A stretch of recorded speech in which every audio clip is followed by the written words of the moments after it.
தொடர்ந்து வெற்றிக்கும் போது இவன் ரசிகர் இல்லாதவன் கூட ரசிகன் அவனுக்குள்ள ஒரு வெறியாயி அவர் தொடர் வெற்றி சந்திச்சு சினிமாவில் குடும்பங்கள்லாம் அந்த பிள்ளைங்கள்லாம் செய்யற அளவுக்கு பெர்ஃபார்மன்ஸ் அப்படி பண்ணும். பெர்ஃபார்மன்ஸும் அவர் டான்ஸ் ரொம்ப பிடிக்கும், ஆக்ஷன் பிடிக்கும், எல்லாம் பிடிக்கும். இந்த ஃபேமிலியாவெல்லாம் அவர் படத்துக்கு வருவாங்க.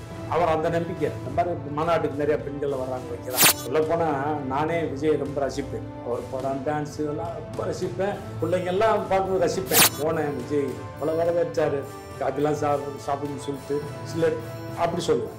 சார் வணக்கம். வணக்கம். சமீபத்துல ஒரு ஒப்பீடு இருக்கு. விஜய், இன்னொரு பக்கம் விஜயகாந்த். இந்த ரெண்டு பேரையும் ஒரு அண்ணன் தம்பி போல, இல்ல விஜயகாந்த் வழியில் விஜய் வருகிறார் அப்படிங்கிற மாதிரியான ஒரு தோற்றம் இருக்கு. இப்ப விஜயும் பாத்தீங்கன்னா மதுரை மாநாட்டுல விஜயகாந்த் என்னுடைய அண்ணன் பெருமையா சொல்றாரு. இப்ப எம்ஜிஆர் வெற்றி பெற்ற அரசியல்வாதி. கேப்டன் நல்லவராக இருந்தாலும் வள்ளலா இருந்தாலும் பெரிய வெற்றிகளை பெற முடியல. வெற்றி பெற்றவர்களை ஒரு அடையாளமா வைக்கிறது ஒரு ரகம். கேப்டன் பெரிய அளவுக்கு வெற்றி பெறனாலும் அவரை ஒரு அடையாளமாக முன்னிறுத்தி ஒரு அரசியலை விஜய் முன்னெடுக்கிறார் இல்லையா? அதுக்கு பின்னாடி இருக்கக்கூடிய வியூகம் என்ன, ஒரு சைக்காலஜி என்ன? விஜய் கட்சி ஆரம்பிச்சு எத்தனை வருஷம் ஆச்சு? 1.5 வருஷம் இருக்கும். 1.5 வருஷத்துல எத்தனை நாள் சார் விஜயகாந்தை பத்தி பேசிட்டு இருக்காரு? வெளிப்படையா பேசுறது முதல் முறை தான். இதுதானே உங்களுக்கு? இப்போ 1.5 வருஷமா பேசாதவர், 1.5 வருஷமா அவர் சம்பந்தப்பட்ட இதெல்லாம் கலந்துக்காதவர். இது என்னுடைய கருத்து மட்டும் நினைக்காதீங்க. நான் எப்பயுமே காமன் ஒரு பேட்டி கொடுத்தா கூட வெளியே என்ன பேசுறாங்க, மக்கள் கருத்து என்னவோ அதைத்தான் நான் பதிலாக சொல்லுவேன். கேட்டாங்க, மக்கள் கேட்டாங்க, இவர் எதுக்கு வந்திருக்காரு, இவர் எதுக்குமே வந்தது இல்லை, இப்போ மட்டும் விஜயகாந்த் சொல்றாரு அப்படின்னு கேட்க. அப்போ அவனுக்கு தெரிஞ்சிருக்கு. தெரியாமல்ல, விஜய் ரசிகர்களுக்கு கைதட்டலாம் தான். ஆனால் காமன் பீப்புளுக்கு தெரியுது இல்லையா? அதுக்கு ஒரு கவுண்டர் வருது இல்லை ஒரு இடத்துல இருந்து. நீ விஜயகாந்த் மேட்ரு எதுக்குமே வரல, இப்போ மட்டும் வந்து ஒரு கவுண்டர் வராமல் இருந்தால் கூட பரவாயில்ல, வந்ததுமே யோசிக்கிறாங்க. கரெக்ட் தானையா, எதுக்குமே போகாதான்னு. அவர் என்னன்னா வாழ்ற போது புகழோட வாழ்றது ஒரு ரகம். செத்த பிறகும் அதே புகழோட வாழ்றவங்க இருக்காங்க நிறையா. ஆனா மறைந்த பிறகு பல மடங்கு புகழோட வாழக்கூடிய ஒருத்தர்னா அது விஜயகாந்த் மட்டும்தான். மறைஞ்சவங்க நிறைய பேர் இன்னும் வாழ்ந்துட்டு இருக்காங்க மக்கள் மனசுல. ஆனா இருக்கிறத விட அவர் மறைஞ்ச பின்னால்தான் எங்கேயோ போயிட்டார். அவர் உங்களை இழந்துட்டோம் நாங்க அப்படின்ட்டு சொல்ற அளவுக்கு பெண்கள் சொல்ற அளவுக்கு. அப்ப என்ன தெரியுமா, உங்களுக்கு ஓட்டு போடாம விட்டுட்டோமே, உங்களுக்கு உங்களை அந்த இடத்துல உட்கார வைக்கணும் தான் நாங்கள் உழைச்சோம். ஒரு முதலமைச்சர் நாற்காலியில் உட்கார வைக்கணும்னு நினைச்சோம், அரசியல் வெற்றி வரணும்னு. இப்போ ஜனத்தை பேசுறாங்க, இந்த மனுஷன் உட்கார்ந்து தான் நல்லா, அவர் மட்டும் இருந்திருந்தா இந்நேரம். அப்ப கட்சி ஆரம்பிச்சு போகும்போது ஏன் ஓட்டு போடல? உனக்கு இப்பதான் அவர் பெருமை தெரிஞ்சதா? மக்கள் எல்லாருமே அவர் படத்தை பார்த்துருப்பாங்கல்ல, பார்த்துட்டு தானே இது பண்ணாங்க. கட்சி அரசியலில் ஓட்டு கேட்டு வந்தார்ல. நீங்க அப்பெல்லாம் போடாம இப்பயும் பொங்குறீங்க. நானே பேசினதுதான். இது மக்களுக்கு கொடுத்து வைக்கல, அவ்வளவுதான். அப்படிதான் நான் பேசினேன். ஏன்னா உண்மையிலே அவருக்கு நேர்மையா பண்ணுன்னு நினைக்கிறவர். படப்பிடிப்புல கூட கரெக்டா இருக்கணும், தப்பு பண்ணக்கூடாது, ப்ரொடியூசருக்கு லாஸ் வந்துடக்கூடாது, ஒரு சாதாரண தொழிலாளி கூட பாதிக்கப்பட்டுறக்கூடாது. அப்படி பார்த்து பண்ணக்கூடியவர். அவுட்டோர் போனோம்னா 7 மணி கால் ஷீட்டு எல்லாம் நைட்ல எல்லாம் பிளான் பண்ணி 6:30 மணிக்கு எல்லாம் கரெக்டா இருக்கணும்னு பேசி வச்சிருப்பாங்க. அவுட்டோர் யூனிட்டு, சாப்பாடு, இது டைரக்டர் எல்லாம். இவர் 6:30 மணிக்கு போயிடணும்னா ஒருத்தருமே இருக்க மாட்டான். இவர் மட்டும் இருப்பார். இடையே கூப்பிடுவார் கூட. நான் கூட போயிருக்கேன் ஸ்பாட்டுக்கு. அந்த படத்துக்கு நான் எழுதுகிற படமா இருக்கும். இவர் மட்டும் போவார். என்னென்ன ஒருத்தருங்கானா அப்படிம்பார். ஏன்னா 7 மணி கால் சீட்டுக்கு 6:30 மணிக்கு எல்லாம் போய் அசம்பிள் பண்ணி கேமரா செட் பண்ண பிறகு இவர் வரலாம். அதுதான் அவர் ஹீரோ பண்ணுவார், எல்லாம் ரெடி அனுப்புறது. ஏன் பண்ணல? இவருக்கு என்னன்னா, விஜயகாந்த் முன்னால போனா தான் இவங்களும் அவசரப்பட்டு வருவாங்க. அதுக்கப்புறம் மறுநாள் இந்த 7 மணி கால் சீட்னா கரெக்டா 6:30 மணிக்கு வந்தாங்க. ஏன்? நமக்கு முன்னால அவரு போய் நிற்பார் யாரு? அப்போ ஒரு பணம் போட்டு படம் எடுக்கிற ப்ரொடியூசர் நலனிலேயே அக்கறை செலுத்துறவர். இது எல்லாமே அவங்களுக்கு மக்களுக்கு தெரிஞ்சிருக்கு. அப்பவும் தெரிஞ்சிருக்கு. அவர் மறைவதற்கு முன்னாலையும் தெரியும். இது எல்லாம் புதுசு கிடையாது. மறைஞ்ச பின்னால் நிறைய பேர் யூடியூப்ல பேசுறாங்க. இது புது விஷயம் கிடையாது, எல்லாம் மக்கள் கேள்விப்பட்ட விஷயம். ஆனா இந்த ஒப்பீடு இருக்கு இல்லையா சார்? முன்னாடி கமல் அரசியலுக்கு வந்தாரு, அப்பெல்லாம் இந்த மாதிரி ஒரு ஒப்பீடு வரவே இல்லை. விஜய் வந்த பிறகு வருது. பேனர்லாம் வைக்கிறாங்க, வைரத்தை இழந்துட்டோம், தங்கத்தை இழக்க மாட்டோம்னு விஜயகாந்தை தான் மிஸ் பண்ணிட்டோம், விஜயை மிஸ் பண்ண மாட்டோம் அப்படிங்கிற மாதிரி. அது விஜய் ரசிகர்கள் தானே சார், அவங்க என்ன வேணா வைப்பாங்கல்ல. தங்கத்தை இழந்துட்டோம், வைரத்தை இழந்துட்டோம், நாட்டையே இழந்துட்டோம்னு கூட அவங்க வைப்பாங்க சார். அவங்களுக்கு தேவை விஜயகாந்த். அப்படி பேசப்படுது, விஜயகாந்த் அவர்களுடைய ஓட்டு வங்கியை அவர் பக்கம் திருப்புறதுக்காக பேசுறாருன்னு. ஏன் இப்ப புதுசா பேசணும்? இப்ப நியாயமான சந்தேகம் வந்து பாமர மக்களுக்கு தெரியாட்டி கூட விவரம் தெரிஞ்சவங்களுக்கு தெரியுமா? ஏன் இப்படி செய்யணும்? விஜயகாந்த் விஜய் ஏன் ஒப்பிடணும்? எம்ஜிஆர் வந்து படங்கள் நடிச்சாரு, எவ்வளவு படத்தில் நடிச்சாரு. அவர் என்ன சொன்னார்? அவர் படத்துல கெட்டதை சொல்லிக் கொடுக்கல, நல்லது தான் சொல்லிக் கொடுத்தார். மக்களுக்கு தாயை நேசிக்கணும், பெண்களை நேசிக்கணும், சட்டத்தை மதிக்கணும், எல்லாமே நல்லது தான் சொல்லிக் கொடுத்தாரு. ஏன்னா அவருக்கு தெரிஞ்சிருக்கு ஒரு சமூக பொறுப்பு. நம்ம சொன்னா 4 பேர் கேட்பான், நம்ம சொன்னா அதை செய்ய மாட்டான், நம்ம சொன்னா அதை செய்வோம் அப்படிங்கிற ஒரு அந்த உணர்வு இல்லை. ஏன் அவர் வேற பேட்டர்ன் படம் நடிக்க தெரியாதா? நடிக்க தெரியும் இல்லையா?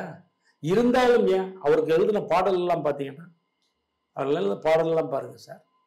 நீங்க சாதாரணமாக கேட்கும் போது இப்போ உட்காந்து சில பாடல் எல்லாம் பாருங்க சார். எம்ஜிஆர் என்ன வரிகள் போட்டு கவிஞர்கள் எழுதியிருக்காங்கன்னா, அவர் அப்படி இருக்க போய் தானே எழுதியிருக்காங்க கவிஞர்கள். அவர் அப்படி இருக்க போய் தானே அதை ரசிச்சிருக்காங்க மக்கள். அதை மாதிரி தான் சார் விஜயகாந்த் பண்ணாரு. சில படங்கள் கமர்ஷியலாக வந்து பண்ணியிருக்கலாம் போலிய, நல்லது நடக்கணும், மக்களை காப்பாற்றணும், ஏழை பண்ணணும். அவர் இப்போ பாருங்க, எந்த ஆக்ஷன் ஹீரோ சென்டிமெண்டா சாங்கெல்லாம் அமைஞ்சிருக்கு, விஜயகாந்த் தான் அமைஞ்சிருக்கு. அதே மாதிரி பாடல்கள் அவர் பாருங்க, அவர் பாட்டு போட்டு தங்க கூடம் இன்னைக்கு அது வேற படத்துல யூஸ் பண்ணாலும். அப்ப என்ன ஆயிடுச்சுன்னா, இவர் வழியில அவர் வந்திருக்காரு, மக்கள் நம்புறான். எம்ஜிஆர் வழியில விஜயகாந்த் வந்தாரு, எம்ஜிஆர் மாதிரி வந்து உதவி பண்ணாரு, எம்ஜிஆர் மாதிரி படிக்க வச்சாரு, எம்ஜிஆர் மாதிரி சாப்பாடு போட்டெல்லாம் ரீச் ஆச்சு, நம்பினான். விஜய் வந்து எம்ஜிஆர் மாதிரி என்ன பண்ணாரு அப்படின்னு ஒருத்தன் என்கிட்ட கேட்டான். நீ தாண்டா பதில் சொல்லணும் இந்த கேள்விக்கு. என்ன ஏன்னா நம்ம வந்து நம்மளும் திரைத்துறையில் இருக்கோம், அவரும் திரைத்துறையில் இருக்கோம், அவருக்கு நமக்கும் எந்த பிரச்சனையும் இல்லை. இருந்தாலும் பொது வழியில் நம்ம சொல்லும் போது நம்ம கருத்தவே சொல்லக்கூடாது. அப்படிங்கும்போது எப்படி சொல்றது? கேட்குறான், எம்ஜிஆர் செஞ்சாரு, விஜயகாந்த் செஞ்சாரு, இவர் என்ன செஞ்சாரு அப்படின்னு நியாயமான கேள்வி. கல்வி உதவி கொடுக்குறாருன்னாரு. எத்தனை வருஷமா கொடுக்குறாரு சார்? வெளிப்படையா இப்ப பண்றாங்க. ஆனா ஒரு பல ஆண்டுகளா பண்றதா ரசிகர் மன்ற தரப்புல சொல்றாங்க. எத்தனை ஆண்டுகளா? பல ஆண்டுகளா பண்றோம், ஒரு 10-15 வருஷமாவே பண்ணிட்டு இருக்காரு. அவனு பிறக்கிறதுக்கு முன்னாலே பண்ணிட்டு இருக்காரா? நான் இந்த கேள்வியால சங்கடப்பட வேணாம். நான் நிறைய பேர் வெளியே தெரியாம பண்ணிட்டு இருக்காங்க சார். நிறைய தனியார் நடிகர்கள் இல்லை, எவ்வளவு தனியார் நிறுவனங்கள், தொழில் நிறுவனங்கள், நல்ல நிறைய பேர் வெளியே தெரியாமலாம் பண்ணிக்கிட்டு இருக்காங்க, படிக்க வச்சுட்டு இருக்காங்க சார். நீங்க சூர்யா எடுத்துக்க சார், நடிகர் சூர்யா எவ்வளவு பேர் சார் வந்து படிக்க வச்சிருக்கேன். இன்னைக்கு பாருங்க, இந்த விழாவில் அப்பட்டமா எத்தனை டாக்டர், அந்த பொண்ணுங்க பேசலாம் கேட்டீங்களா? எப்படி இருந்த பொண்ணுங்களை இவர் படிக்க வச்சு இப்ப எப்படி இருக்காங்க, எப்படி ஆளானு பேசுறாங்கல்ல. ஒவ்வொரு பொண்ணும் பேச சொல்லுங்க சார், சரி சொல்லுங்க சார். இத்தனை ஆண்டு காலம் வந்து அவர் அதை வந்து பெருசா ஃபோக்கஸ் பண்ண தெரியாதா சூர்யாவுக்கு? சிவகுமார் சாருக்கு தெரியாதா? ஏன் வந்து அதை பண்ணல?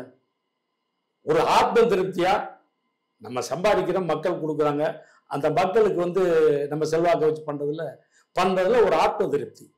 அவங்க பண்ணணும்னா வந்து பேப்பர்ல ஆடு கொடுக்கலாம், அங்க கொடுக்கலாம், ஒவ்வொரு ஃபங்க்ஷனுக்கு ப்ரெஸ்ஸை கூப்பிடலாம், வைக்கல, எல்லாமே பண்ணியிருக்கலாம் சார். ஏன் பண்ணல? இவர் பண்றாருன்னா பாலிடிக்ஸ் மைண்ட்ல பாலிடிக்ஸ் வரணும் போயிடுச்சு. அவர் என்ன பண்ணாலும் அவர் ரசிகர்கள் ஒத்துக்குவாங்க, அவரை விரும்புறவங்க ஒத்துக்குவாங்க.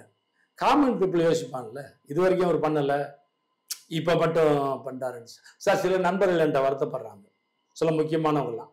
அவரை சந்திக்க அப்பாயின்மெண்ட் கேட்டா அப்பாயின்மெண்ட் கொடுக்க மாட்டாங்க, கூப்பிட மாட்டாங்க, அவர் பார்க்க முடியலன்றாங்க. இப்போவா முன்னாடியா சார்? இப்போ கட்சி தலைவரானதுக்கு அப்புறம் தெரிஞ்ச அரசியல்வாதிகள், ஒரு விஐபி முக்கியமானவங்களாம் பேசும்போது, எங்க தம்பி பார்க்கணும் நானும் பார்க்குறேன், பார்க்க முடியல தம்பி, இப்படி பல பேர் சொல்றதை கேட்டிருக்கேன். இது பல பேர் சொல்றது போய் அவங்க சொன்ன கருத்து என்னன்னா, அங்க இருக்கிறவங்க பார்க்க விட மாட்டாங்க, அவருக்கு தெரியும் அவர் கவனத்துக்கே போகுதோ இல்லையான்னு தெரியல அப்படின்ட்டு இவங்க பேசுறாங்க. ஒருவேளை விஜய் கவனத்துக்கு இவங்க கொண்டு போயிருக்க மாட்டாங்க. ஏன்னா நமக்கு தெரியாம குற்றம் சொல்லக்கூடாது இல்லையா? ஆமா. ஏன்னா புதுசா கொஞ்சம் ஆளுங்க வந்து ஒர்க் அவுட் ஆயிடுச்சுன்னா நம்ம இடம் போயிடுமோலாம் சில பேர் நினைக்கிறாங்க. அவங்க சொல்லுவாங்க கருத்து. எனக்கு அப்படி ஒரு அனுபவம் ஏற்பட்டுச்சு. நான் நக்கீரன் பத்திரிகையில ஒரு தொடர் எழுதினேன். கருப்பு பிளஸ் சிவப்பு ஈக்குவல் டு புரட்சி. 2 பாகமா அந்த புக்கு வெளியே வந்திருக்கு.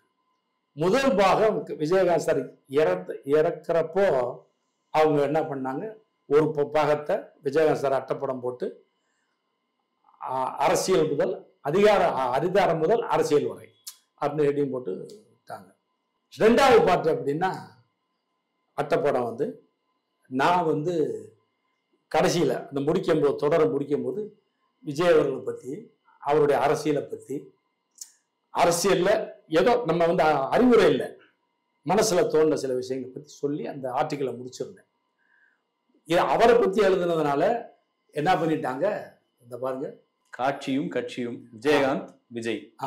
இது வந்து 2வது பாகத்தில் அட்டைப்படம் போட்டிருக்காங்க. எனக்கு வந்து ஒரு சின்ன ஆசை, இந்த புக்கை வந்து அவரை பற்றி எழுதியிருக்கேன் நான். ஏன்னா ரஜினி சாரை பற்றியும் உள்ள எழுதியிருக்கேன், அவற்றையும் கேட்டிருந்தேன். இவரை பற்றி எழுதியிருக்கனால நம்ம போய் கொடுப்போம், அதை சந்திச்சு மாதிரி கொடுப்போம்னு சொல்லி நானே அவருக்கு ரொம்ப நெருக்கத்தில் இருக்க ஒருத்தருக்கு ஃபோன் அடித்தேன். அதுக்கு ரெஸ்பான்சிபிள் இல்லை. எனக்கு வேண்டிய ஒரு நண்பர், விஜய் வச்சு படம் பண்ணவர், டைரக்ட் பண்ணவர், பல ஆண்டுகளாக வந்து சின்ன வயசுலேருந்து விஜய் தெரிஞ்சவர். அவர் மூலமாக ஒருத்தருக்குலாம் ட்ரை பண்ணேன். இது வரைக்கும் சில மாதங்களாக ட்ரை பண்ணுறேன். இந்த மாநாடுகள்லாம் முன்னால், இந்த மாநாடு நடத்துகிற மாநாட்டுக்கெல்லாம் முன்னாலேலாம் நான் ட்ரை பண்ணேன், எனக்கு கிடைக்கல. அப்போ என்ன ஒன்று இவங்க சொன்னாங்களா, ஃபஸ்ட்டு கேள்வி. நம்ம சொல்லாமல் அவரை குறை சொல்லக்கூடாது. ஒருவேளை சொல்லி நம்ம கூப்பிடலையா தெரியல. அப்போ என்ன டாக்கு வெளியே வருது, இவர் சாதாரணமானவங்க கூட சந்திக்கணும்னு சொல்கிறவன், நான் ஒரு சக சினிமாக்காரன், மற்றவங்களை விடுங்க அரசியல்வாசி, நான் ஒரு சக கலைஞன், எதுக்கு சந்திக்கணும்னு கேட்க சொல்லணும். வேற யாரும் என்ன கேட்பாங்க, என்ன விஷயமா சந்திக்கலாம் கேளுங்க. இப்போ நம்ம என்ன சொல்லுவோம், இல்லை அவரை பற்றி எழுதியிருக்கேன், அட்டைப்படத்தில் ஒரு படம் போட்டிருக்கேன், அந்த புக்கை கொடுக்குறேங்க, அவரை சொல்லுங்க. இல்லை வேணாம், ஏதாவது ஒன்று இருக்கும்ல, எந்த தகவலும் இல்லை எனக்கு. அப்போ நான் என்ன நினைப்பேன், விஜய் யாரையும் சந்திக்கலைனாலும் தப்பு, சந்திக்க விடலைனாலும் தப்பு. இது எப்படி சார் அரசியலுக்கு செட் ஆகும்? விஜயகாந்த் அப்படி பண்ணாரா சார்? எம்ஜிஆர் அப்படி பண்ணாரா சார்? எம்ஜிஆர் வந்து மிக பாப்புலர் இருக்கும் போதோட துணிஞ்சு அவர் காரை சரௌண்ட் பண்ண உச்சோட வேட்டி மடிச்சுக்கிட்டு கீழே இறங்கினவர். சைவ துரைசாமி அரெஸ்ட் பண்ணி அப்போ கட்சியை ஆரம்பிச்ச புதுசுல இவர் ஸ்டேஷனுக்கு போனவர். மக்கள் கூட்டம், எம்ஜிஆர் கொண்டு வந்து கூட்டம் வரும்னு பயந்தாரா? அங்க கொண்டு நம்மளை சுத்தி கூட்டம் கூடிக்கிட்டு பயந்தாரா? துரைசாமியை வெளியே கொண்டு வரணும் சைதையை, அதெல்லாம் ஒரு நோக்கமா இருந்துச்சு. 10 பேர் கம்போடு நிற்கிறான், கை வைடா பார்ப்போம், நான் யாருக்கு, அதுதானே நோக்கமா இருந்துச்சு. அதை விட்டு கூட்டம் வருதா, இது வருதான்னு நான் பார்த்தாரு. இல்லை, விஜயகாந்த் பார்க்காத கூட்டமா சார்? அவரோட எத்தனையோ இடங்களுக்கு போயிருங்க, பல இடங்கள். நான் சொன்னேன்ல, ஏழைஜா இருந்த பாட்டு எடுத்தது கோயம்புத்தூர்ல சார், ரசிகர்கள் பெரிய அளவில் அந்த ஹோட்டல் முன்னால தங்கியிருக்க ஹோட்டல் முன்னால திரண்டாங்க. அந்த கிரௌடுக்கு நடுவில் போய் நிற்க சொல்றேன் நான், ஒரு ஷாட் எடுக்கிறதுக்காக மேல கேமரா வச்சு போயிட்டார் சார். இன்னைக்கு பாருங்க, போக முடியுமா உங்களுக்கு? எதுவுமே கிடையாது. அஸ்டல் போய் விட்டு வந்துட்டான், அவ்வளவுதான். பவுன்சரு பாதுகாவலர் எதுவுமே கிடையாது சார். அப்ப அவரை பார்க்கறதுல இவ்வளவு கூட்டம் இருக்கு, அவன் தலைவா அப்படி என்ன மாதிரிலாம் அது பண்றான், அவருக்கு தெரியுமில்ல, பார்த்து அது பண்ணுவான் வைப்பான். ஏன் கவலைப்படல? அடிமனசுல நாம மக்களுக்காக இருக்கணும்னு உணர்வு இருக்கிறதுனாலதான் எம்ஜிஆர் அப்படி இருந்தார். நாம மக்களுக்காக இருக்கணுங்கிற உணர்வு இருந்ததுனாலதான் விஜயகாந்த். அப்படி இருக்கும்போது கூட்டம் தெரியாது சார், கூட்டம் தெரியாது. நம்மளை சுத்தி இருக்க கூட்டம். சரி, கூட்டம் இருக்கட்டுமே, கூட்டம் இருந்தா தானே உங்க செல்வாக்கு வெளியே தெரியும். விஜயை பார்க்க எவ்வளவு கூட்டம், மாநாட்டை எவ்வளவு கூட்டம், எல்லாத்தையும் எது தெரியும். இவர் போனா என்னையா கூட்டம் ஒப்பிடுவானுல்ல, இவரை விட கூட்டம் அவரை விட கூட்டம்னு பார்த்தா விஜயகாந்த் மாநாட்டை விட அந்த அளவுக்கு இவரது இல்லை. அப்ப அவரது வந்து வருஷங்கள் ஆயிட்டதுனால மறந்துட்டாங்க மக்கள். பெருசாச்சுல உங்களுக்கு. ஏன் ஆச்சு? இவருடைய மக்கள் ஆதரவு மட்டும் இல்லை, வியூகம். நான் வியூகத்துக்கு வர்றேன். எந்த இடத்துல மிஸ் பண்றாரு சார் விஜய்? ஆறு விஜய் சார் நல்ல ஆலோசனைகள் சொல்றவங்க, அவங்க சொல்ற ஆலோசனைகளை 1 2 தப்பா மாறலாம், அது வேற விஷயம். 10 சொன்னாங்கன்னா 8 7 8 கரெக்டா இருக்கிற மாதிரி அப்படி நல்ல ஆலோசகர்கள். 2வது அவர் முகஸ்துதிய இல்லாம அது அவர் சந்தோஷப்படணுங்கிறதுக்காக மட்டும் உண்மையை மறைச்சு சொல்றவங்க, நல்ல ஆலோசனை சொல்றவங்க இல்லைன்னு நினைக்கிறேன். இவர் சந்தோஷப்படுறதுக்காக உண்மையை சொல்றவங்க, உண்மையை மறைச்சு சொல்றவங்க இருக்காங்கல்ல. இந்திரா காந்தி எதுக்கு தோத்தாங்க? எமர்ஜென்சி வந்துச்சு. சுத்தி இருக்க பெருந்தலைவர்லாம் போய் எமர்ஜென்சி வந்த பிறகு நாடு நல்லா இருக்கு, மக்கள் சந்தோஷமா இருக்குன்னு பொய்ய சொல்லிட்டாங்க. இதை மாதிரி பெருசு பண்ணிடுச்சு. எமர்ஜென்சி கொண்டு வந்ததுனாலே அடுத்து தோத்துச்சு. அப்புறம் ஃபீல் பண்ணுச்சு. ஏன் இப்போ நான்லாம் விஜயகாந்த் சார் என்னவோ அதை சொல்லிடுவோம். ஏன் நம்மளுடைய பழக்கம் இப்படி பண்ணா நல்லா இருக்குன்னு சொல்லுவோம். அப்படி உண்மையை சொல்றாருல, போய் 10 பேர் இருந்தா உங்களை பார்க்க 1000 பேர் நிற்கிறேன்னு சொன்னா எப்படி? அது நான் வெளியூர் மீட்டிங் போயிட்டு வந்தேன், நான் நடந்தது அப்படி சொல்லுவேன். மண்டம் திறந்து வச்சுட்டு வந்தேன்ல, ஆனால் சேர்த்திட்டாங்க அப்படிலாம் சொல்லுவேன். இவங்க போய் சார் நான் போனேன் மண்டம் திறந்து வைக்க 10,000 பேர் கூட்டிட்டாங்க, 1000 பேர் தான் இருப்பான். அப்போ இப்படியெல்லாம் அவர்கிட்ட நல்ல பேர் வாங்குறதுக்காக ஒன்று இல்லை, நெகட்டிவாக சொன்னால் நம்மளை திட்டிடுவாரோ அனுப்பிச்சிடுவாரோ, இது ஒன்று இருக்கு. இப்படி பல விஷயங்கள் இருக்கு. அப்படிப்பட்ட ஆளுங்க இல்லையோ அப்படின்னு ஒரு மேட்ரு. 2வது, ஒரு மேடையில் மக்கள் முன்னால் பேசும்போது இன்னைக்கெல்லாம் மீடியாக்கள் ஊடகங்கள்லாம் நிறைய ஆயிடுச்சு. ரொம்ப கவனமாக பேசும். நம்ம பேசினாவே அதை யார் எங்கேருந்து எடுக்கிறான் எப்படி போகிறான்னு தெரியல. முந்தையெல்லாம் பேப்பர் மட்டும்தான் இருந்தது. ஒரு பேப்பரில் அன்னைக்கு படித்ததோட அவ்வளோதான். அதுக்கப்புறம் எனக்கு மைண்டில் ரீவன் பெருசாகாது. 100க்கு 5 பேருக்கு ஞாபகம் இருக்கும். இன்னைக்கு அப்படி இல்லை. 2 வருஷத்துக்கு மேலே பேசுனதை கூட போட்டு காட்டுறான். ஆமாம், 3 வருஷத்துக்கு மேலே பேசுறதை போட்டு காட்டுறான். அந்த அளவுக்கு ஊடகங்கள் வந்தபோது நம்ம பேசுறதுல எவ்வளோ கவனம் இருக்கணும், நம்ம பேச்சு எவ்வளவு தூரத்துக்கு மக்களை போய் சேரணும். அவர் சொன்னார், அங்கிள் ஸ்டாலின் அப்படின்னாரு. நமக்கு எந்த கட்சிங்கிறது இல்லை. அப்போ அது சாதாரண மக்கள் கூட அதை இவர் வீம்புக்கு பேசுறாரு அப்படிங்கிற மாதிரி 1 2 பேர் சப்போர்ட் குரல் கொடுத்தாங்க, அங்கிள் அப்படின்னு. நான் நண்பனை வாடான்னு கூப்பிடுறேன். அதுக்காக மேடையில் போய் வாடா வாடா அப்படின்னு கூப்பிட முடியும். மேடைக்கு மேடை நாகரிகம்னு ஒன்று இருக்குல்ல. கலைஞர் அந்த அம்மையார்னு சொன்னார், ஜெயலலிதா. தலைவர் ஸ்டாலின் அவர்கள் அப்படித்தான் சொன்னார். எம்ஜிஆர் அவர்கள் ஒரு அப்போ கட்சி ஆரம்பிக்கும் போது 2ஆம் கட்ட தலைவர் ஒருத்தர் பேசும்போது கருணாநிதினு பேசியிருக்காரு. இவர் சீட்டை கொடுத்துட்டு அவர் பேச்சை நிறுத்த சொல்லிட்டார். சொல்லியிருக்காரு, கலைஞர்னு சொல்லணும், கருணாநிதி சொல்லக்கூடாது அப்படின்ட்டார். அப்போ என்னது, அரசியல் வேற, அது வேற, நாகரிகங்கிறது வேற. இப்போ நீங்கள் அங்கிள் அப்படின்னு சொன்னால் அப்புறம் prime minister sir, prime against கட்சியாக கூட இருக்கட்டும் சார், தொண்டை பேசினா கூட தப்பு இல்லை. ஒரு தொண்டன் பேசினா கூட தப்பு இல்லை. ஒரு தலைவன் பேசினா, ஒரு கருத்தை நீங்கள் சொல்லுங்க, நீங்கள் பேசினா 50 பேர் கை தட்டுவோம், நான் பேசினா 500 பேர் கை தட்டுவோம். ஏன்னா நான் சினிமாவில் இருக்கேன். ஒரு என்னை விட ஒரு பெரிய ஆள் பேசினா அரங்கமே கை தட்டுவோம். ஆமாம். அப்போ யார் சொல்றது போய் சேர்ந்துரும்ல.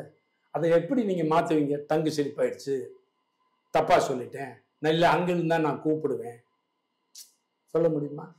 உடனே என்ன போட்டானுங்க வாட்ஸ்அப்பில், கலைஞர் பக்கத்தில் எஸ் ஏ சந்திரசேகரன் கொஞ்சம் வயசில் இளைஞனா விஜய் இருக்கும் மாதிரி இவர்கிட்ட எவ்வளோ உதவி வாங்கினீங்க போட்டாங்க. இன்னைக்கு எதையுமே மறைக்க முடியாது. மறுக்கிறதுக்கு தப்பாக கூட மறுக்கலாம், கிரியேட் பண்ணலாம். அவ்வளவு இது இருக்கிற நேரத்தில் அவ்வளோ ஜனங்கள்ல எப்படி போய் இந்த ஜனங்கள் போய் பேசணும் சார்? வந்திருப்பான், தூத்துக்குடிலேருந்து வந்திருப்பான், மானாமதுரையில் வந்திருப்பான், திண்டுக்கல்லேருந்து வந்திருப்பான், இவன் அங்கே போய் பேசணும். விஜய் இப்படி பேசினாரு, விஜய் நமக்கு அதுதான் சார் ரீச் ஆகும். போவாங்க நாங்கள் ஓ அப்படியே பேசினாரு கேட்பாங்க. ஸ்டாலின் அங்குன்னு சொல்லிட்டாருன்னா அப்படியா, அப்போ அவருக்கு தான் ஓட்டு போடணும்னு சொல்லுவாங்களா? மக்களுக்காக இது பண்றேன்னு பேசினாருன்னு சொன்னா, ஆமாங்க இவங்களுக்கு ஓட்டு போடுறத விட அவருக்கு ஓட்டு போட்டு பார்ப்போம் செய்யறாரான்னு அப்படின்னு சொல்லுவான். நீங்க பிரைம் மினிஸ்டர் மிஸ்டர்ன்னு சொல்லிட்டாருன்னா அப்ப விஜய்க்கு தான் ஓட்டு போடுவார்னு சொல்லுவாங்க இல்லை. அப்ப மேடையில மக்கள் மத்தியில தொண்டர்கள் மத்தியில பேசுறதுன்னு ஒரு கதை. அப்ப இந்த கூட இருக்கவன் அவரா கற்பனை பண்ணி சொல்றாரா, எழுதி கொடுத்து ஸ்கிரிப்ட் இது பண்ணுறாரோ அது எழுதி கொடுத்து ஸ்கிரிப்ட் பேசுறதுலாம் தப்பே கிடையாது. எல்லா பெரிய தயாரிப்போட பேசுறாங்க, எல்லா தலைவர்களும் பேசினது தான். சில பேர் இந்த மாதிரி வேணும்னு சொல்லிட்டு அவங்க ஒரு ஸ்கிரிப்ட் எழுதி கொடுக்குறவங்க இருக்காங்க. அந்த ஸ்கிரிப்டை வந்து ஜட்ஜ் பண்ணணும். கொடுக்குறவங்க யாராக இருந்தாலும் ஜட்ஜ் பண்ணணும். நான் இந்த பேட்டி ஆரம்பத்தில் சொன்னேன், சில வசனங்களை விஜயகாந்த் அண்ணே பேசணுமான்னு கேட்பேன். பயந்துட்டு இல்லை, நான் சொன்னேன் இல்லையா, அவர் புண்படுவாரோ, இது இப்படி ஒரு இதை உருவாக்கிருமோ அப்படின்னு கணக்கு போட்டு கேட்பார். அப்போ அவர் மைண்டில் படுதில்ல, ஒருவேளை இதை சொன்னால் நம்ம வந்து வேற அர்த்தத்தை கொண்டு போய் சேர்த்துருமோ, அப்புறம் போய் சொல்லிக்கிட்டு முடியாதுல்ல, அந்த அர்த்தத்தில் நாங்கள் பண்ணலைங்க அப்படின்னு சொல்ல முடியாது இல்லையா. அப்போ என்ன பண்ணணும்னா, இப்படி மக்கள் இதை உணர்ந்து பண்ணணும். ஏழை ஜாதி பண்ணோம், விஜயகுமார் உடையார் கேரக்டர், உடையார்னு வச்சுட்டோம் பேரை, துணிஞ்சு சரி இவருதான் துணிச்சல் ஆனவரே. ஆனால் அப்போ கேட்டார், என்ன உடையார்னு வச்சோமே தப்பா போயிட்டாதான் நான் கேட்கறது. அப்போ அந்த உணர்வு இருக்க போய் தானே. உடையார் பெரிய செல்வாக்கு உள்ளவர், அரசியல் செல்வாக்கு, எல்லா செல்வாக்கு இருக்கு. நம்ம அவர் பேரை வச்சுன்னு நான் சொன்னேன், அவரை நம்ம தப்பா காட்டலையேனே, அவர் நல்லா தானே காட்டுறோம். அந்த நான் கொடுத்த விளக்கம் கரெக்டா இருந்ததுனால ஏத்துக்கிட்டாரு. அப்ப ஒருத்தர் கேட்கணும், அப்ப இந்த கேட்கறக்கூடிய நாலேஜ் அவருக்கு இருக்கணும், இல்ல கூட இருக்கும்னு சொல்லணும், வேண்டாம் அப்படின்னு சொல்லணும். படம் முடிச்சிட்டோம் சார். படம் முடிச்சுட்டு பார்த்தா, இந்த படத்தை உடையார் சம்மந்தப்பட்ட பார்த்தா என்ன ஆகும், அதுல ஒன்று ரெண்டு சில விஷயங்களை வச்சிருந்தோம். உடனே உடையார் ஃபேமிலிக்கு ரிலீஸ்க்கு முன்னால போட்டு காட்டிடுவோம் எதுக்கும். அப்ப என்ன பயத்து இல்லையா? இல்லை, அவரை புண்படுத்தக்கூடாதுன்னு இருக்காது, அவருடைய சம்பவத்தோட படம் வரணும்னு நைட் ஷோ ஃபேமிலி வந்து உடையார் ஃபேமிலி கூட்டமே வந்துருச்சு. படம் முடிஞ்சு வெளியே வந்து அவர் அப்படியே தனியாக போய் நிற்கிறாரு, இந்த ஃபேமிலியாக நிற்கிறாரு. நான் விஜயகாந்த் சார் ராவுத்தர்லாம் இங்கே நிற்கிறோம். ஒரு 5 நிமிஷம் எந்த விதமான இதில் அவருக்கு கூப்பிடல, நாங்கள் போகல. என்னடா அது, அவருக்கு டென்ஷன், நமக்கு டென்ஷன். அப்புறம் போயிட்டு ஐயா படம் எப்படியா, யார் எழுதுனது, யார் டைரக்டர், என்னைய கூப்பிட்டாங்க.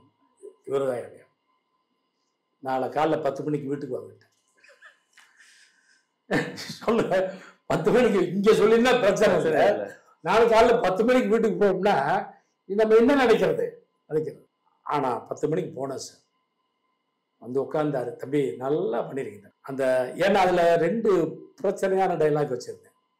இவர் எம்எல்ஏ அடிச்சிருவார் விஜயகாந்த், எம்எல்ஏ அடிச்சுட்டு போலீஸ் அரெஸ்ட் பண்ணிடும். இவர் அப்பா உடையார் வந்து வேலையெல்லாம் போய் உடையார் பையன் விட்டுறியான்னு இவர் ஆர்கியூ பண்ணுவார். உடையார் பையன்னா விட்டா நான் போக மாட்டேன், நான் செஞ்சு நியாயம் விடுங்க போடுறேன் அப்படின்னு. நீ வேணாம் சார், போங்க. எங்கேயா போக சொல்றேன், உங்க காலேஜுக்கு போங்க, உங்க ஹாஸ்பிட்டலுக்கு போங்க, இவர் என்னென்ன நடத்துறாரோ அத்தனையும் சொல்லியிருக்கு. அப்ப இது இப்ப கற்பனை உடையாடு இல்லை, அவரைத்தான் சொல்லியிருக்குன்னு தான் ஆயுது இல்லையா. இப்ப வீட்டுக்கு போவார். வீட்டுக்கு போனது விஜயகுமார் சொல்லுவார் ஒய்ஃப்கிட்ட, இவன் என்ன வேலை செஞ்சுட்டு வந்திருக்காண்டி, என்னை அசிங்கப்படுத்திட்டு வந்திருக்கான், என்னை கேவலப்படுத்திட்டு வந்திருக்கான், ஒரு எம்எல்ஏவை வீடு தேடி போய் அடிச்சிருக்காண்டி. இப்போ மக்கள் பார்த்து சீனை பார்த்துக்கிட்டு என்ன நினைப்பாங்க, இவர் இமேஜுக்கு தப்பு பண்ணிட்டு விட்ட விஜயகாந்த் இப்படி அடிச்சுட்டு வந்திருக்கான். இனிமேல் இந்த வேலை செய்யாது, உனக்கு எம்எல்ஏ அடிக்கணுமா, எம்பி அடிக்கணுமா, மந்திரி அடிக்கணுமா சொல்லு, அவனை இங்கே வர சொல்றேன், இங்கே வச்சாடி இப்படி சீனு. அப்புறம் விஜய் வீட்டை விட்டு அனுப்பும்போது, காமராஜர் சொந்த தொகுதியிலே தோக்க வச்ச மக்கள்ரா, ஜானகி அம்மால அடுக்கு ஒரு கக்கன்னு ஒரு மந்திரி இருந்தா தெரியுமா, கடைசி நேரத்தில் பஸ்ல போனார்ரா. ஜானகி அம்மா எம்ஜிஆர் மனைவியை தோக்க வச்சான், அந்த கட்சி தோத்துக்கிட்டோம். அவன் அந்த அம்மாவால் ஜெயிச்சிருக்கணும்ல, 4வது இடத்துக்கு போயிட்டாங்க. இப்படிலாம் சொல்லி இந்த ஜனங்களுக்காகவா நீ போராடுற அப்படின்னு சொல்லிட்டு தான் வீட்டை விட்டு அனுப்பிச்சிருவாரு. அனுப்புப்பா. அந்த டைலாக்ல இடையில ஒரு டைலாக் எடுங்க, யார் எதிர்த்து போறாரு, நீ அரசாங்கத்தை நான் உருவாக்குன அரசாங்கம் அப்படிங்கிற மாதிரி ஒரு டைலாக். அந்த ஒன்றை மட்டும் சொன்னார் உடைய தம்பி, நல்லா இருக்கு தம்பி எல்லாம். அந்த ஒரு டைலாக்கை மட்டும் எடுத்துறீங்களா, என்னன்னு, இது நான் உருவாக்குன அரசாங்கம்னு அதை காணும் அப்படின்னா. ஐயா அதை எடுக்கிறது போய் ஏதாவது மாத்தலாமாயான்னு கேட்டேன் நான். நம்ம இலக்கணம் எழுதுறேன் விட முடியாதுல்ல. அப்போ ஒண்ணு பண்ணுங்க, இந்த அரசாங்கம் உருவாகிறதுக்கு நானும் ஒரு காரணங்கிற மாதிரி மாத்துங்க. ஆனா மாத்தல. ஆனா அவர் சொன்னது அப்ப நம்ம அவரை தப்பா காட்டலைன்னு அவர் தெரியுது. ஒரு வகையில் அவருக்கு ஒரு செல்வாக்கு மிக்க மனிதர்னு தான் காமிச்சிருக்கோம். அப்படின்னு தெரியறதுனால அப்போ அவர்கிட்ட போட்டு காட்ட வேண்டிய அவசியம் என்ன சார்? அவசியமே இல்லை. பயம் இல்லை. நாளைக்கு அவர் வந்து என்ன இப்படி பண்ணிட்டீங்களே அப்படின்னு சொல்லிடக்கூடாதுன்னு. அப்போ எதை பண்ணினாலும் பிளான் பண்ணி பண்ணணும், வியூகத்தோட பண்ணணும். அப்புறம் படம் ரிலீஸ் ஆன பிறகு கேட்டாங்க, என்ன உடையார் இவ்வளவு இதெல்லாம் பண்ணியிருக்கின்றது? ஏன்னா உடையார ஓகே சொல்லிட்டாரு, இப்போ அடுத்தவங்க நம்ம பயப்படுத்தவில்லை இல்லை. இப்போ உடையார்கிட்ட மட்டும் நம்ம சொல்லாமல் இருந்தா இவ்வளவு தூரம் பயம் காட்டும் போது நம்ம என்ன நினைப்போம், ஐயோ இந்த விஷயம் உடையாருக்கு போயிட்டா என்ன ஆகும், நாளைக்கு தியேட்டரில் கலாட்டா பண்ணிட்டான்னா என்ன பண்ணுறது சார்? அந்த படம் ஏழை அது எங்கே சென்சார் ஆச்சு தெரியுமா உங்களுக்கு? பெங்களூரில். இங்கே இல்லை. அந்த ப்ரொடியூசர் வந்து காங்கிரஸ் அமைச்சர், கர்நாடகா காங்கிரஸ் அமைச்சர். இங்கே பண்ணால் ஏற்கனவே என் படம் 2-3 முறை சென்சாரில் மாட்டிட்டு மக்களாட்சி இது கேரளாவில் போய் பண்ணுது. இங்கே மம்முட்டி ஏற்பாடு பண்ணார். இது கர்நாடகாவில் நானும் இப்ராஹிம் போயிருக்கோம். போனதுமே அங்கே தமிழ் தெரிஞ்செல்லாம் இல்லை, கன்னடம் மட்டும் தெரிஞ்சவங்க, தமிழ் தெரிஞ்சவங்களாம் படம் பார்க்குறாங்க. பார்த்து முடிச்சதும் நம்மளை கூப்பிட்டு கட்ஸுக்கெல்லாம் கொடுப்பாங்க, டிஸ்கஸ் பண்ணி சர்டிஃபிகேட் கொடுக்க சொல்லுவாங்க. சர்டிஃபிகேட் கூட உடனே கொடுக்க மாட்டாங்க. நாங்கள் பார்த்தது எனக்கு எப்படின்னா எப்பயுமே கட்ஸ் கொடுப்பாங்க இல்லையா, ஆர்கியூ பண்ணால் சில கட்ஸை வந்து வச்சுக்கன்றுவாங்க. சார் இதுக்காக அந்த சீனை வச்சுருக்கோம் அப்படின்லாம் ஒரு நியாயமாக தெரிஞ்சா. எல்லா படத்துலையும் அப்படிலாம் நிறைய கட்ஸ்லாம் வாங்கியிருக்கேன் நான். திருப்பி இது ஆரம்பித்தேன் சார், இந்த சீன் இந்த அப்படின்னு நீங்கள் உடனே சர்டிஃபிகேட் கொடுக்க சொல்லிட்டு வாங்கிட்டு போயிருங்க சென்னைக்கு. கொஞ்ச நேரம் நீங்கள் வெயிட் பண்ணீங்கன்னா கொஞ்ச நேரத்தில் படமே ரிலீஸ் ஆகாது.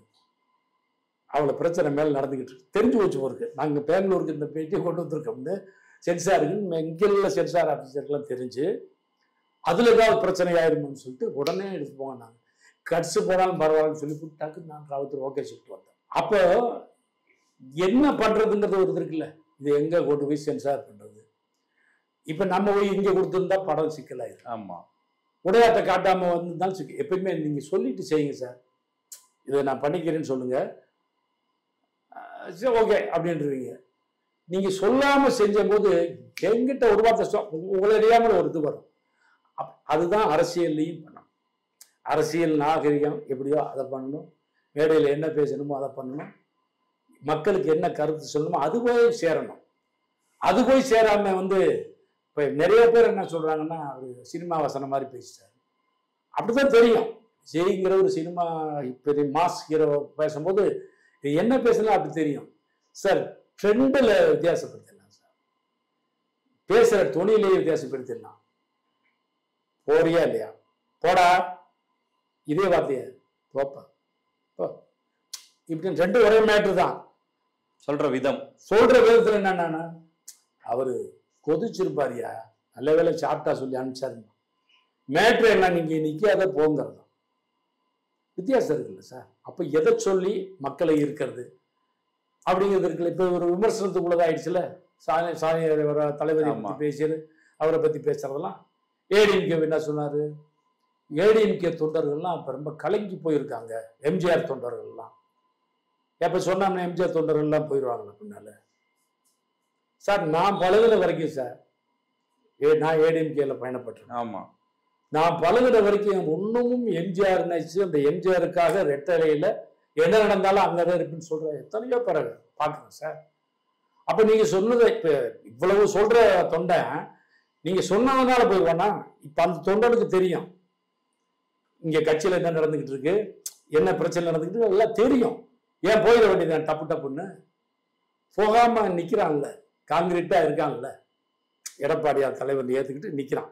விமர்சனம் வருது, இவர் ஜெயிப்பாரா இல்லையா, அவர் போயிட்டாரு, இவர் போயிட்டாரு, இவர் தனியா போயிட்டாரு அப்படின்னு. ஆனால் நாம் சந்திக்கிற தொண்டர்கள், நான் சந்திக்கிற ஆட்கள்லாம் காங்கிரீட்டா இருக்கான். ஏன்னா சொன்னா எம்ஜிஆருக்காக கட்சியில் இருக்கேன் சார், ரெட்டையலுக்காக கட்சியில் இருக்கேன் சார். அப்ப இங்க தலைவர் யாரு, என்ன நடக்குதுங்கிற பத்தி அவன் கவலைப்படல. எம்ஜிஆர் இதயத்தில் வச்சிருக்கான், ரெட்டையில எதை வச்சிருக்கான். நான் வந்து அங்கதான் இருப்பேன். நீங்க எம்ஜிஆர் அரசியல்லாம் கலங்கி போயிருக்கான்னு சொன்ன ஒரு வார்த்தையில ஓடி வந்துருவானா? இல்ல, இறுதியா ஒரு கேள்வி கேட்டு முடிச்சிருந்தேன் சார். அந்த எம்ஜிஆருக்கு பிறகு கருப்பு எம்ஜிஆர், அதே மாதிரி கேப்டனுக்கு அப்புறம் சின்ன கேப்டன் அப்படின்னு ஒரு கம்பேரிசன் வருது. விஜய் சின்ன கேப்டன் ஆவாரா? விஜயா அவரு ரசிகளை பொறுத்தளவு அவரு சமீபத்தில் சார் அவர் அளவுக்கு மாஸ் கிட்டு கொடுத்த ஹீரோஸ் இல்லை. சார் சினிமா புகழுங்கிறத ஒன்று எடுத்துங்க. தொடர்ந்து படம் ஹிட் ஆகும்போதே இந்த இமேஜ் கூடிக்கிட்டே இருக்கும். தொடர்ந்து ஹிட் ஆகும்போதே அடுத்து அடுத்து அடுத்துன்னு அந்த இருந்துகிட்டு இருக்கும். நீங்க தொடர்ந்து படம் ஓடலன்னு வைங்களா, ஏய் அவர் வர்றாருன்னா அப்படின்னு போயிடுவான். தொடர்ந்து வெற்றிக்கும் போது இவன் ரசிகர் இல்லாதவன் கூட ரசிகன் ஆயிடுவான். அவனுக்குள்ள வெறியாயிரும். அவர் தொடர் வெற்றி சந்திச்சவர் சினிமாவில். குடும்பங்கள்லாம் அந்த பிள்ளைங்கள்லாம் செய்யறங்கிற அளவுக்கு பெர்ஃபார்மன்ஸ் அப்படி பண்ணுவார்.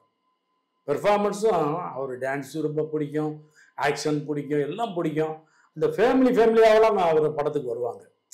அவர் அந்த நம்பிக்கை. இந்த மாதிரி மாநாட்டுக்கு நிறைய பெண்கள் வர்றாங்க, வைக்கிறாங்க. என்ன இப்போ பண்ணினாலுமே சரி, அவர் படம் சினிமாவில் கதை சரியா பண்ணலன்னா ஓடுமா, திரைக்கதை நல்லா ஓடுமா?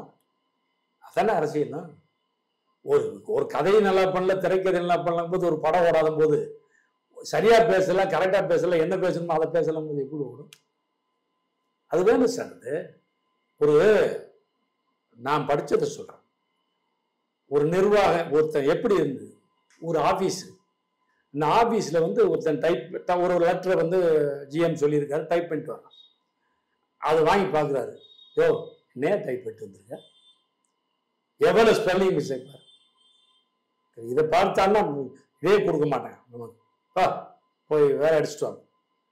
இப்போ அவன் வாங்கிட்டு போறேன்னா இவர் பெரிய கிழிச்ச மாதிரி, இவர் நம்மளை கூட சொல்றாரு அப்படின்னு சொல்லிட்டு வருவான். அவன் சீட்டில் லெட்டர் போடுவான். பக்கத்து சீட்டுக்காரு கேட்டா, என்னையா என்ன புலம்பிட்டு வர்ற, இல்லை அவருக்கு டைப் பண்ணது இது இல்லையா, அவர் மட்டும் கிழிச்சாரான் அப்படின்பான். இது நேச்சர். ஒரு நல்ல நிர்வாகி என்ன பண்ணுவான்னு சொல்லி நான் படிச்சது. ஒரு நல்ல நிர்வாகி என்னன்னு பார்ப்பானா, கோட் நீட்டாக அடிச்சிருக்கேன், நான் சொன்ன விஷயம்னா கரெக்டாக வந்துருச்சு, அவனுக்கு ஒரு ஹேப்பியாக வந்துடும், குட் அப்படின்ட்டு. ஓகே சார் அண்ணா, ஒரு 5-6 இடத்துல ஸ்பெல்லிங் மிஸ்டேக் இருக்கு, அதை மட்டும் கரெக்ட் பண்ணிங்கன்னா நல்லாயிரும். இப்போ உடனே பண்ணிட்டு வந்தேன், உடனே போவான். உடனே ஏன்னா பாராட்டிட்டு அந்த குறைகளை பாலிஷாக சுட்டி கேட்டார். அப்போ என்ன பண்ணுறான், உடனே இம்மிடியட்டாக இது பண்ணுறான், போகிறான், வைக்கிறான். இது ஒரு சின்ன இன்சிடென்ட்னு நினைக்காதீங்க, இது சைக்காலஜி, இது வியூகம். அவருக்கு தெரியாது, அவருக்கு திட்ட தெரியாதா, அவர் ஹேண்டில் பண்ண விதம், இவனை இப்படித்தான் வேலை வாங்கணும், அவருக்கு என்ன இவனை எப்படி வேணாலும் வேலை வாங்கலாம்.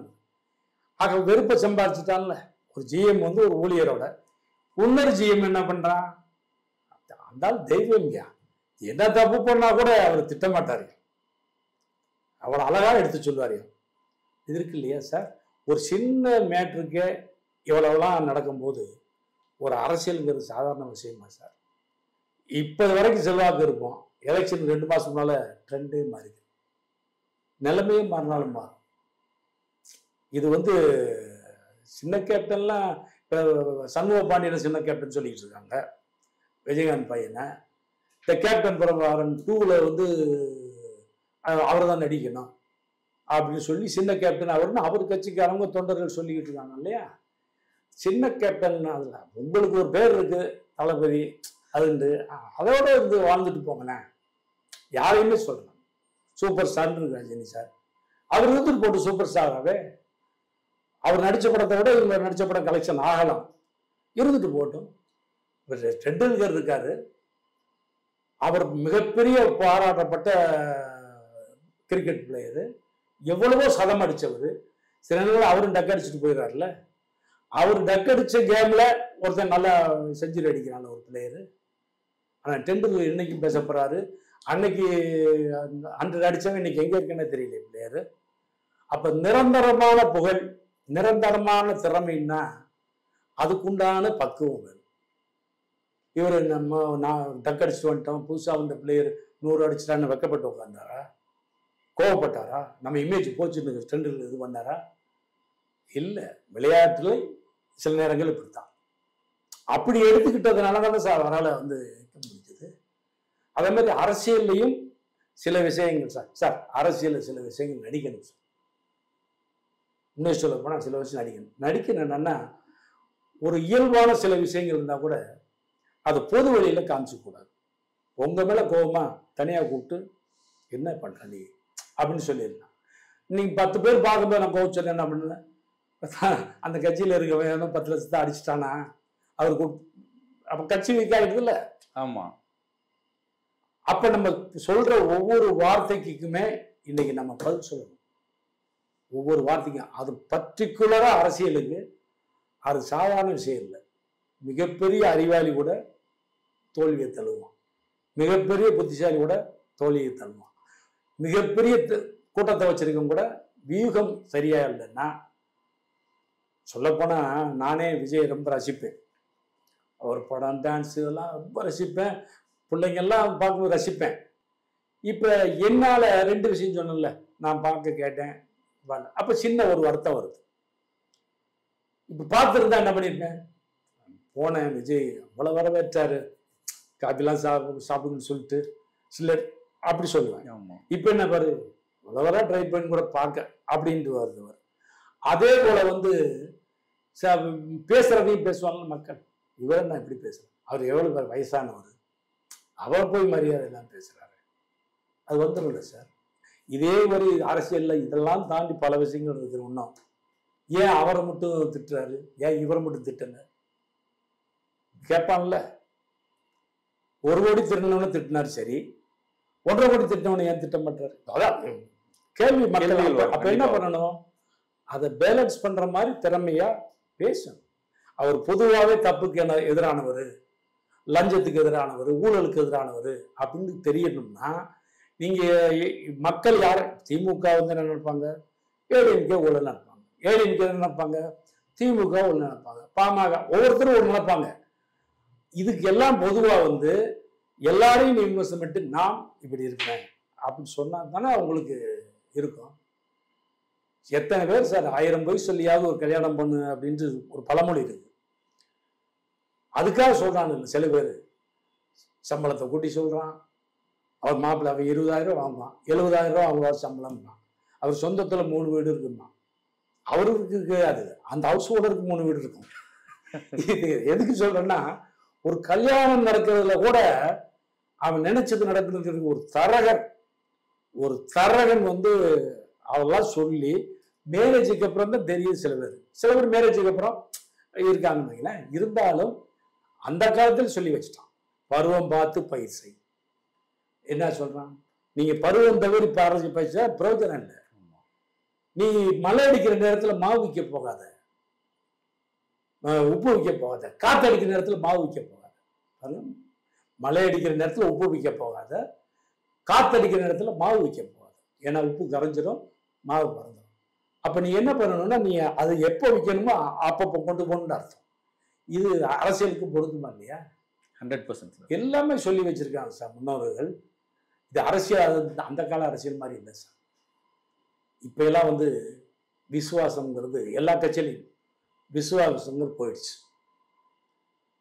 தொண்டர்கள் வந்து நான் காசு நீ சம்பாதிக்கிற எங்களுக்கு என்ன கிடைக்குது, அந்த மாதிரி விசுவாசமான தொண்டர்கள் எண்ணிக்கை குறைஞ்சிருச்சு. பார்க்குறான் நம்ம எம்எல்ஏ சும்மா சைக்கிள்ல போறாரு, நீ கார்ல போறாரு, அவர் மட்டும் கார்ல போறாரு, நான் மட்டும் சைக்கிள்ல போறாமா அப்படின்னு வந்துட்டாங்க இல்லையா? இப்ப கட்சியில வந்து எந்த கட்சிக்கு வேணாலும் தாவலாம், பொறுப்பு கொடுத்தா எங்க வேணாலும் போகலாம். 3 தடவை எம்பியா இருக்காங்க சார், ஒரு கட்சி கொடுத்துருக்கு சார். இந்த தடவை கொடுக்கலங்கிறதுக்காக வேற கட்சிக்கு போறாங்க சார். நான் கேட்கிற கேள்வி, 3 பீரியட் உனக்கு கொடுத்துருக்காங்கல்ல, எவ்வளவு மரியாதையா வச்சிருந்துருக்காங்க. அப்ப புதுசா கட்சிக்கு உழைக்க வேணுக்கா கொடுக்கணும்னு யோசிக்கிறானா சார்? இந்த தடவை எனக்கு கொடுக்கல, எத்தனை பேர் எல்லாம் அப்படி மாறி போயிட்டு இருக்க. அப்ப அதை எங்க போச்சு, அந்த விசுவாசம், அந்த இதெல்லாம் மாறி போச்சு.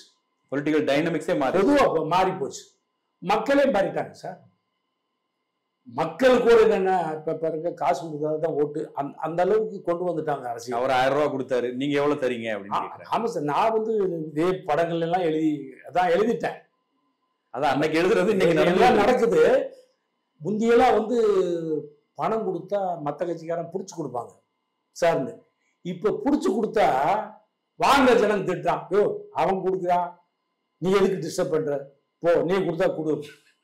அப்ப ஜனங்க மென்டாலிட்டி ஆகுது, அவன் கொடுக்க நீயும் கொடு, கொடுக்கறது நீயே கெடுக்கிற, நீ தான் கெடுக்கிற. சார் எங்க உறவினர்கள் ஒரு ஃபங்க்ஷனுக்காக வந்தாங்க, தனி பஸ்ல வந்துட்டா, தனி பஸ்ல இல்லை வேற டிக்கெட் எடுத்து வந்தாங்க. 40 பேர் வந்தாங்க. அந்த ஊர்ல வந்து எலெக்ஷன், போன் உங்களுக்கு வருது, நீங்கள் ஓட்டு போடணும் வாங்க அப்படின்னு 40 பேருக்கு ஒரு குறிப்பிட்ட கட்சிக்கு ஓட்டு போடுவாங்க வச்சுக்கலாம் கேட்குறாங்க.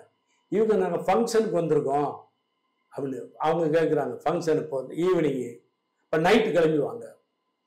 இது டிக்கெட்டு கிடைக்குமா 40 பேருக்கு தெரியலையே இவங்க. அண்ணே ஓட்டுக்கு 3000 ரூபா கவரில் போட்டு வச்சாச்சுண்ணே. இந்த ஓட்டுக்கு 3000 ரூபா கவரில் போட்டு வச்சதுமே 40 பேரும் 2-3 பஸ்ஸில் ஏறி ஊருக்கு போயிட்டாங்க. அப்போ இவங்க பார்க்காத 3000 ரூபாயா இல்லை, மக்கள்கிட்ட போய் கேளுங்க. ஆமா அவங்க கோடி கோடியா கொள்ளை அடிக்கிறாங்க, இன்னைக்கு ஒரு நாள் தேர்தல் நேரத்தில் மட்டும் கொடுக்குறாங்க, இதையும் எங்களை வாங்கக்கூடாதுன்னு சொல்றீங்களா? அந்த உணர்வு வந்துருச்சுல்ல சார். சார் இந்த கேப்டன் பிரபாகரன் ரீரிலீஸ், இந்த ரீரிலீஸில் அந்த காலத்தில் விஜயகாந்த் ரசிகர்கள் அதுகள் ரசிப்பான்னு நினைக்கலாம். இப்போ ரீரிலீஸில் கொண்டாடுறாங்க சார் புதுசாக வந்த படம் மாதிரி. 2K கிட்ஸு அவனுக்கு அப்பா அந்த காலத்தில் இவ்வளோ சொல்லியிருக்காங்க, இப்போ இந்த காலத்துக்கு சொல்கிற மாதிரி இருக்கு. அவன் வந்து புரிச்சு பேசுகிறான், பார்க்கும்போது நமக்கு சந்தோஷமா. எழுதுறதுனாலும் பேசுனது விஜயகாந்த், இயக்குனது செல்வமணி. இருந்தாலும் அவன் வந்து இன்னைக்கு பாராட்டுறான். அவன்கிட்ட போய் சேரல நம்ம இது வரைக்கும் நினைச்சிட்டு இருக்கோம். அந்த 2K கிட்ஸ்லயும் போய் சேர வைக்கிறதுன்னா என்னது? நம்ம சொன்ன விஷயம் இல்லை, அது எப்படி சொன்னங்கிறது தான் காரணம். சார் உங்க டைலாக்ஸ் எல்லாம் கை தட்டுறான்னா சும்மா சொன்னா கை தட்டுருவானா? அதை எப்படி சொல்றான், எந்த இமோஷன்ல சொல்றங்கிறதெல்லாம் என்ன, அதுதான் ஒரு ரைட்டருக்கு அப்படித்தான். அதே மாதிரி தான் அரசியலும். இந்த மாதிரி அரசியல்ல வந்து சில ஸ்டேட்ல அதிகாரிகள் கெட்டு போயிருக்கான், அரசியல்வாதி நல்லா இருக்கான், மக்கள் நல்லா இருக்கான். சில ஸ்டேட்ல அரசியல்வாதி கெட்டு போயிருக்கான், அதிகாரிகள் நல்லா இருக்கான், மக்கள் நல்லா இருக்கான். அதிகாரிகள், அரசியல்வாதிகள், மக்கள் 3 கெட்டு போன இருக்கிறது தமிழ்நாடு தான். இந்த சிரிக்கிறீங்க இல்ல, அப்படி கொண்டு வந்துட்டாங்க சார். ஏன்னா ஒரு அதிகாரி நினைச்சா தான் அரசோட திட்டங்களை போய் கொண்டு போய் சேர்க்க முடியும் சார். ஒரு திட்டம் போடுறாங்க ஒரு கவர்மெண்ட், இந்த அதிகாரி தான் அங்க போவோம் இங்க போ இல்லை நிறைவேற்றணும். அவர் பண்ணலன்னா வந்து ஆற திட்டுவானுங்க. மக்கள் திட்டது எங்கேயோ ஒருத்தன் வந்து ரேப் பண்ண வந்து சிஎம் பதவிகள் இருந்தான்னு சொல்றான். அவர் ராமநாதபுரத்துல ஒரு குக்கிராமத்து பக்கத்துல ஒரு வயசானாலும் பக்கத்து வீட்டுல யாருமே இல்லாத போது ஒரு சின்ன பொண்ணை கெடுத்துட்டான்னா ஸ்டாலின் சூர்யா கெடுத்தான். அந்த உடல் ஆசைகள் இதுகள் எவ்வளவு பண்ணிட்டான். ஆனா என்ன வருது, இது வருது இல்லையா? அப்ப என்னன்னா நீங்க ஒரு பயத்தை உருவாக்கணும் ஆளுங்கிற அரசாங்கம் அப்படிங்கிற கருத்தை சொல்ல ஆரம்பிக்கிறாங்க. ஆனால் இது தவறு இல்லை. ஒரு ட்ரெயின் கவுந்துருது, ரயில்வே அமைச்சர் ராஜினாமா பண்ணியிருக்காங்க சில நேரங்களில். அவரா கவுத்துனாரு, தார்மீக பொறுப்பேற்று விலகிட்டாங்க. அப்போ ஒரு அதிகாரி வர்றான், ஒரு அம்மா வருது, லேடி வருது, ஐயா எனக்கு இந்த உதவித்தொகை வரலையான்னா சாப்பிட்டா சொல்லி, அம்மா இருங்கம்மா நீங்கள் எழுத்து கொடுத்துட்டு போங்கம்மா அப்படின்னு சொன்னா அந்த அம்மா நல்லா போகும். அதெல்லாம் இப்போ இல்லை, அதெல்லாம் நிறுத்திட்டாங்க. அதெல்லாம் இல்லை நிறுத்திட்டாங்க அப்படின்னு சொன்னா யாரை போய் திட்டம்? முதலமைச்சர் திட்டம். அப்போ ஒரு அதிகாரி நினைச்சால் என்ன வேணாலும் மாற்றும். எவ்வளவுதான் நல்லது பண்ணா கூட அதை நல்லதை அப்படி மாற்றி கொண்டு போய் சேர்த்தரலாம். அப்ப இதனால என்ன பண்றது? அதிகாரிகள் செய்யற தப்பையும் பொறுத்துக்கிட்டு சகிச்சுட்டு போக வேண்டிய அரசாங்கம் தான் இருக்கு. சில இருக்கு. இப்ப அம்மா இருந்தாங்க, அதிகாரிகள் பத்தியில ஒரு பயம் இருந்தது.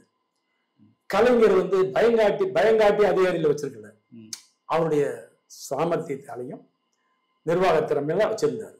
அம்மாவுக்கு பயத்திலேயே அவங்க இருந்தான். இப்ப இன்னைக்கு வந்து நிலைமை அப்படி இல்லை. அரசியல் மாறி போச்சு, மக்கள் மாறி போச்சு. முந்தைய அதிமுக திமுக இதுல விலகி போனவங்க அதுல சேருவாங்க, இதுல போனவங்க சேருவாங்க. இவங்களோட இருக்க கூட்டணி கட்சி கொஞ்சம் இவங்க இதுதான் பேசுவாங்க. இன்னைக்கு எத்தனை கட்சி சார் டாமினேட் பண்ணுது தமிழ்நாட்டில்? திமுக, அதிமுக, பாஜக, பாமக, தேமுதிக, சீமான், விஜய். நீங்க கணக்கு பாருங்க, இத்தனை பேர் பாலிஷ் பண்ணும்போது நீங்க தப்பு பண்ணா ஒரு கட்சிக்காரன் தப்புன்னு பாக்கி 5 பேரும் பதிவு போட ஆரம்பிப்பான். அப்ப போய் மக்களுக்கு என்ன செய்யறது? ஒரு கட்சி எதிர்ப்பா இருந்தா 10 பதிவு போடலாம், 5 கட்சி எதிர்ப்பா இருந்தா 50 பதிவு. இப்ப மக்கள் மனசுல வந்து எப்படி வேணாலும் மாறும். இப்படி இருக்கிற சிச்சுவேஷன்ல நீங்க அரசியல் கட்சி தலைவனா இருக்கிறதும் அரசியல் கட்சி நடத்துறதும் ஒரு சாதாரண விஷயம் இல்லை, மிக மிக சாமர்த்தியமான விஷயம். அதை தவிர நீங்க போற இடங்கள்ல 4 இடங்கள்ல இந்த மாதிரி பேசி தப்பா விமர்சனம் வாங்கிட்டா உங்களுக்கு ஆட்டோமேட்டிக்கா ராகுல் காந்தி ஒரு மீட்டிங்ல பேசி பெரிய விமர்சனம் ஆகலையா? எதுக்காக இது பண்றாங்க? அதை பெருசுபடுத்தி கேஸ் போடுறாங்கன்னா அந்த என்ன ராகுல் காந்தி போய் இப்படி பேசுறாரு, 100க்கு 5 பேர் அப்படி பேசுனாவே அந்த 5 ஓட்டு போச்சுல சார். அதனால சொல்றேன், விஜய் கட்சி ஆரம்பிச்சிருக்காரு, சிஎம் ஆறுன்னு ஆசைப்படுறாரு, தனிச்சுன்றாரு. வெளியே பார்த்தா அந்த கட்சியில கூட்டணி இந்த கட்சியில கூட்டணின்றாங்க. அவரு தான் நிறுத்தியிருக்காங்க, இவங்க தான் அவரை நிறுத்தியிருக்காங்க, ஓட்ட பிரிக்கிறாங்க. எவ்வளவோ விமர்சனங்கள் இருக்கு. இத்தனை விமர்சனங்களையும் அவர் ஸ்பீச்சால மாற்ற முடியும் சார். அவர் ஸ்பீச்சால மாற்ற முடியும், இல்ல குறைக்க முடியும். அதை பண்ண மாட்டாரு. அப்ப அவருக்கு தோணலையா? அவர் கூட இருக்கவங்களுக்கு தோணலையா? அப்போ அரசியல் வியூகம் தெரிஞ்சவங்க கூட இருக்கணும். எல்லாத்த விட ஆண்டவருடைய அருள் இருக்கணும். யாருக்கு என்னன்னு எழுதப்பட்டவர். இன்னைக்கு 2025 வருஷம் ஆகஸ்ட் மாதம் 27ஆம் தேதி நீங்க என்னை பேட்டி எடுக்கணும்னு எழுதி வச்சிருக்கேன். அதான் டைம்ஸ் ஆஃப் நவ் தமிழ் சேனல்ல நான் பேட்டி கொடுத்துட்டு இருக்கேன். இதான் உண்மை. அவரே சொல்லுவார், ஏன்னா ஆண்டவன் நினைக்கிறத கொடுக்கறத யாராலும் தடுக்க முடியாது, ஆண்டவன் தடுக்கிறத யாராலும் கொடுக்க முடியாது. இது இஸ்லாம் முஸ்லிம் இதுல சொல்லியிருக்கு. அப்ப இதுதானே உண்மை உங்களுக்கு. அவன் நினைக்கிறத யாராலும் தடுக்க முடியாது. அப்படி ஒரு வாய்ப்பை விஜய் சிஎம் ஆகணும்னு எழுதி வச்சிருந்தாங்க, அது நடக்கும். அதே போல கேப்டன் பிரபான்ல ஒரு சீனு, சந்தான மரக்கா இதெல்லாம் கடத்துறதெல்லாம் இவர் பிடிச்சிருப்பாரு விஜயகாந்த். ஆனா நாங்க தான் பிடிச்சோம்னு கலெக்டர் இந்த டிஜிபி இந்த இதெல்லாம் சேர்ந்து பேட்டி கொடுத்துருவாங்க. டிவியில பார்த்துட்டு விஜயகாந்த் கொதிப்பார். அப்ப அம்மா கேரக்டர் காந்தி மீது என்ன சொன்னோம், நீ ஏன் அதுக்கு கோவப்படாத, நாம உழைக்கிறதுக்கு உண்டான பலன் அந்த இடத்துல கிடைக்கலன்னா கவலைப்படாத, ஆண்டவன் வேற இடத்துல வச்சிருப்பான், அந்த பலன் அங்க கிடைக்கிற வைக்காத வேற இடத்துல வச்சு. இப்ப நான் 34 வருஷம் கழிச்சு சார் லியாக்கத் அலி கான் சார் உங்க டயலாக் சூப்பர் சூப்பர் அப்படிலாம் சொன்னா அது இறைவன் கொடுத்த வரம் தான். அதனாலதான் மக்கள் மனசுல உண்ணம நிற்கிறோம். இந்த நேரத்தில் இப்படி ஒரு அழகான நிறைய விஷயங்கள் வர்ற மாதிரி கேள்வி கேட்ட உங்களுக்கு தான் முதல்ல நான் வாழ்த்து சொல்லணும், நன்றி சொல்லணும். ஏன்னா நல்ல கேள்விகள் இல்லைன்னா நல்ல பதில்கள் வராது. நல்ல கேள்விகள் கேட்ட உங்களுக்கும் கேள்வி கேட்க காரணமாக இருந்த டைம்ஸ் ஆஃப் நவ் தமிழ் நேயர்களுக்கும் வணக்கம். நன்றி சார். உங்களுடைய அனுபவங்களை ரொம்ப அழகாக எங்களோட பகிர்ந்துட்டீங்க. மிக்க நன்றி சார்.